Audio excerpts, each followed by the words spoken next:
I'm Natalia Loback, and this is Change Course. Let go. Change, in many ways, is about learning how to let go.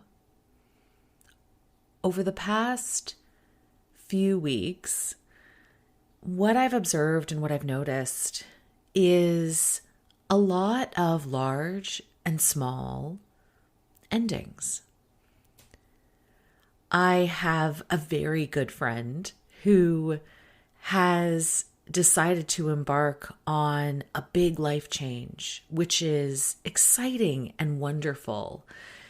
And this is someone who I had a regular routine with of going to see the opera. And the last opera that we saw was over 2 years ago, because in the meantime, there was a global pandemic, and many of the activities that we normally would have done, we had to stop. And as I was thinking about this, I thought back and I said to myself, what was the last opera that we actually saw together?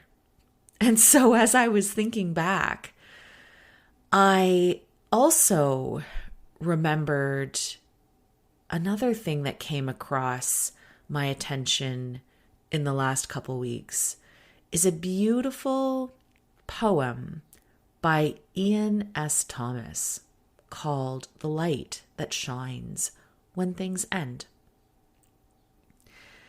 And I'll read part of this for you.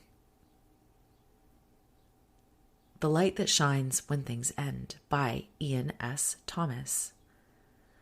I hope that in the future they invent a small golden light that follows you everywhere, and when something is about to end, it shines brightly so you know it's about to end.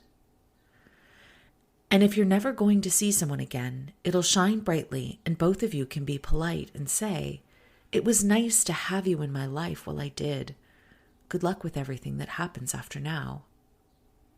And maybe if you're never going to eat at the same restaurant again, it'll shine and you can order everything off the menu you've never tried.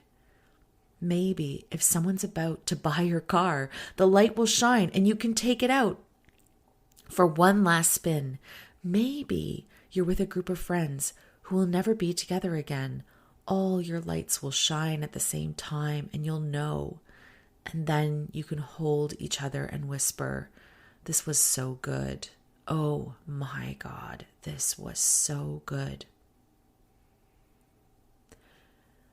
What I found so poignant and beautiful about this poem was this idea that maybe sometimes it's easier for us human people when we know that an end is coming.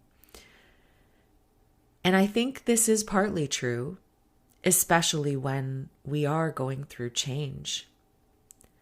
In Managing Transitions by William and Susan Bridges, ending, losing, and letting go is the first phase in transition.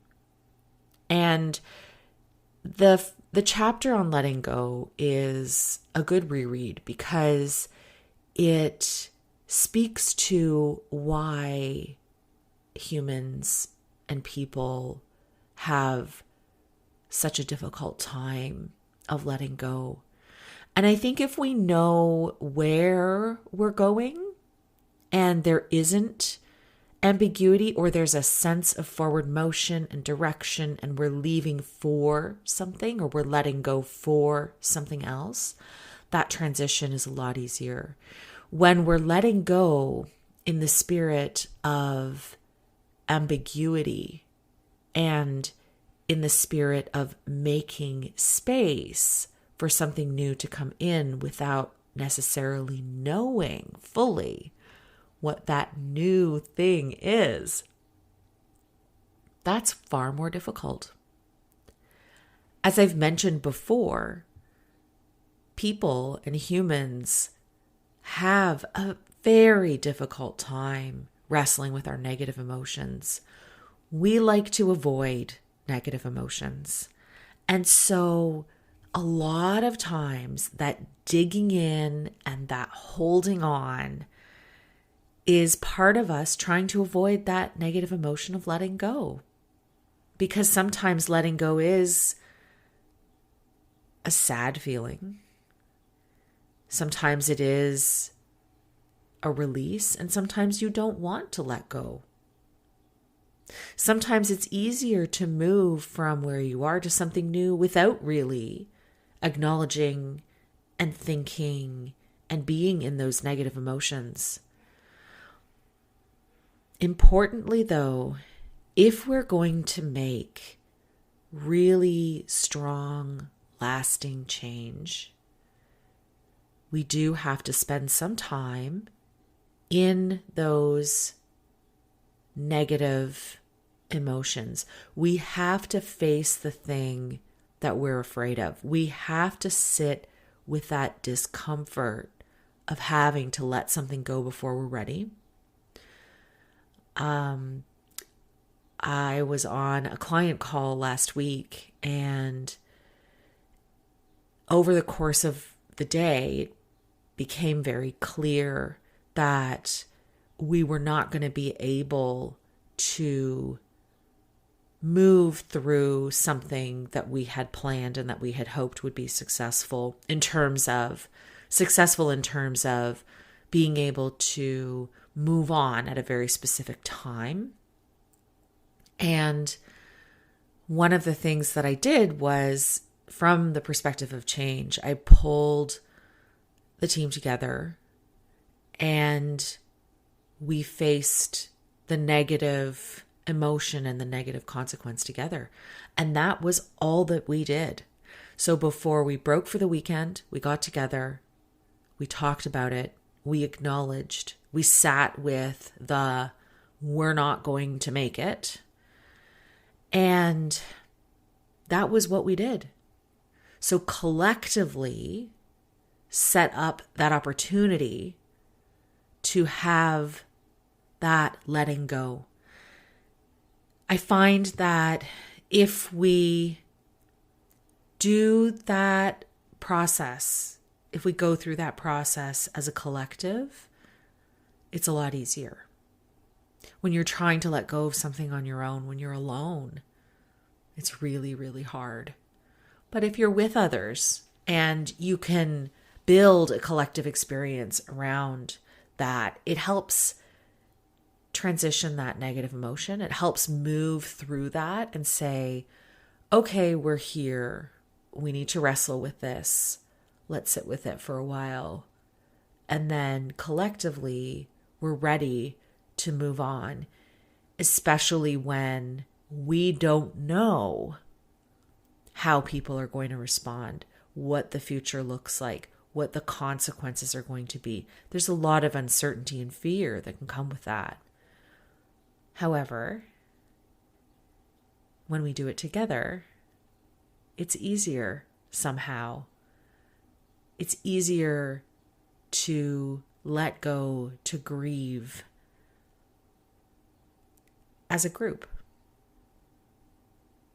So as you are moving through this very liminal space, either in work or in life, post-pandemic, friends, family, maybe going through big changes of their own, and some things that maybe you had counted on or you were a part of are no longer going to be there. Or in work life, a lot of endings, a lot of people moving on to different opportunities and leaving the teams that they were a part of, or even just in the type of situation that I described, where the goal that we had set for the team isn't going to be achieved. In order to move into that new place, in order to successfully move through change, we have to let go. Thank you for listening. If you enjoyed what you heard, I invite you to like, share, rate, and subscribe because it helps others find us. You can find our show notes on our website at www.charthouse.ca, where each episode has a page under the Change Course podcast. So anything that I referenced in today's episode will be posted there so you can find it. While you're visiting us, sign up for the Change Navigator newsletter. You'll get a monthly dispatch of all things change, what we're working on, and our latest research. Our music is Levity by Emily Klassen. Change Course is available wherever you listen to podcasts. We also have an accessible version on YouTube with fully edited captions. You can find the link to our YouTube channel in the show notes. Thank you again for listening, and remember, it's never too late to change course.